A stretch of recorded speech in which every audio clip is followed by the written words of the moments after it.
Epigenome editing, it's a technique based on the use of a CRISPR-Cas9 that has been modified and developed in order to not cut anymore the DNA, don't touch and modify anymore the DNA, but the aim is to modify the expression of the gene by attaching to the CRISPR-Cas9 modified, so a dead Cas9 now, an epigenome editor, which is a molecule, a domain, which can modifying like histone marks or DNA methylation in order to re-express or repress also the gene that we want to target. So the idea is more or less the same as the canonical CRISPR-Cas9,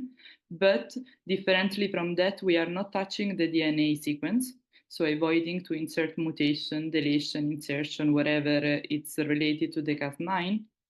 but modifying the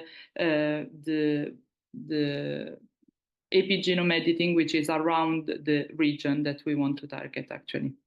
For what concerns sickle cell disease and beta-thalassemia, a lot of approaches nowadays are based on reactivate the expression of fetal hemoglobin, because we know that when re-expressing fetal hemoglobin in patient, this can improve both the sickle phenotype, because it prevents the polymerization of sickle hemoglobin, but also the beta-thalassemia phenotype, because we are rebalance all the amount of globin chains which are necessary to produce a functional hemoglobin. So the idea in general is to re-expressing fetal hemoglobin can bring an advantage for these diseases. This is the approach also used in the clinical approved